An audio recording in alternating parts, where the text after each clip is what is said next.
Hi അസ്സാം വലൈക്കും ബൈത്തുല്യയിലേക്ക് ഏവർക്കും സ്വാഗതം. ഇന്ന് ഞാൻ വന്നിട്ടുള്ളത് ഒരു അടിപൊളി ഇഫ്താർ സ്നാക്സിൻ്റെ റെസിപ്പി ആയിട്ടാണ്. ഇതിലേക്ക് നമുക്ക് ചിക്കനോ ബീഫോ അതൊന്നും ആവശ്യമില്ല. അപ്പോൾ നമുക്ക് വീഡിയോയിലേക്ക് പോകുന്നതിന് മുന്നേ വീഡിയോ നിങ്ങൾ സബ്സ്ക്രൈബ് ചെയ്യാതെയാണ് കാണുന്നതെങ്കിൽ പ്ലീസ് ഒന്ന് സബ്സ്ക്രൈബ് ചെയ്യുക. വീഡിയോ ഇഷ്ടമായാൽ ലൈക്ക് ചെയ്യുക, ഷെയർ ചെയ്യുക, കമൻറ്റ് ചെയ്യുക. അപ്പോൾ നമുക്ക് എങ്ങനെയാണെന്ന് നോക്കാം. ആദ്യം നമുക്ക് ഇതിലേക്ക് ആവശ്യമായ കിഴങ്ങ് വേവിച്ചെടുക്കാം. ഞാനിവിടെ ഒരു 3 കിഴങ്ങാണ് എടുത്തത്. ഇനി നമുക്ക് ഇതിലേക്കുള്ള മാവൊന്ന് കുഴച്ചെടുക്കാം.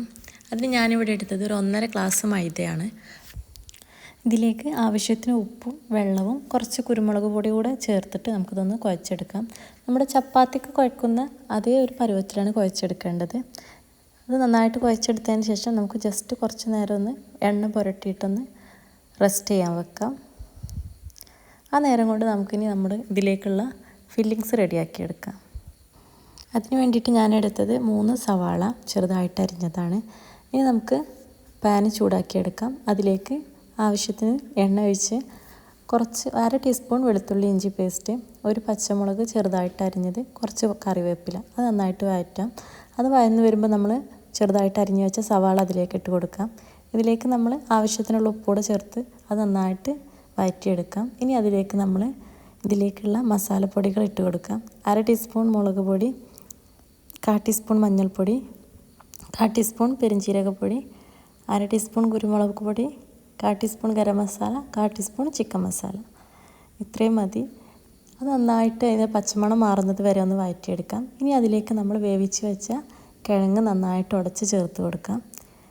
കുറച്ച് ചെപ്പിൻ്റെ ഇല കൂടെ ചേർത്തിട്ട് നന്നായിട്ട് മിക്സ് ആക്കിയിട്ട് നമുക്കൊന്ന് ഫ്ലെയിം ഓഫ് ചെയ്യാം.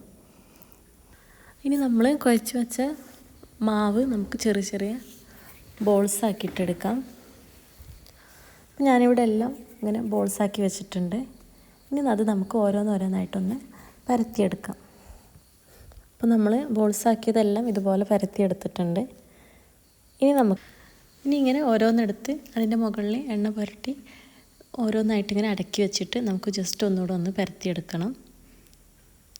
അത് കഴിഞ്ഞിട്ട് 2 സൈഡും ഇങ്ങനെ മടക്കി 2 ഭാഗങ്ങളും ഇതുപോലെ ഒന്ന് മടക്കിയിട്ട് ഇങ്ങനെ സ്ക്വയറായിട്ട് എടുക്കുക.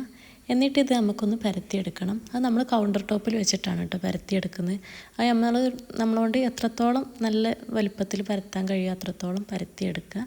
എന്നിട്ട് അത് നമ്മൾ ജസ്റ്റ് ഒന്ന് നമുക്ക് വേണ്ട വലുപ്പത്തിലൊന്ന് കട്ട് ചെയ്തെടുക്കണം. ഇനി നമ്മൾ ഓരോ പീസിലേക്കും മസാല വെച്ച് കൊടുക്കാം. എന്നിട്ട് നമുക്ക് ഇഷ്ടമുള്ള ഷേപ്പിൽ നമ്മളിത് മടക്കിയെടുക്കാം. ഇവിടെ ഞാൻ 2 ഷേപ്പിലാണിത് മടക്കിയെടുത്തത്, സ്ക്വയർ ഷേപ്പിലും പിന്നെ അതുപോലെ നമ്മൾ സമൂസയുടെയൊക്കെ ഷേപ്പിലുമാണ് കേട്ടോ. അപ്പോൾ എല്ലാം ഞാൻ ഷേപ്പാക്കി എടുത്തിട്ടുണ്ട്. ഇനി നമുക്കിത് ഒരു പാന് ചൂടാക്കി അതിലേക്ക് ഫ്രൈ ചെയ്യാനുള്ള എണ്ണ ഒഴിച്ച് അതിലെല്ലാം ഒന്ന് ഫ്രൈ ചെയ്തെടുക്കാം. അപ്പോൾ നമ്മൾ സ്നാക്സ് ഇവിടെ റെഡി ആയിട്ടുണ്ട്. നല്ല ടേസ്റ്റാണ്. എല്ലാവരും ഒന്ന് ട്രൈ ചെയ്ത് നോക്കുക.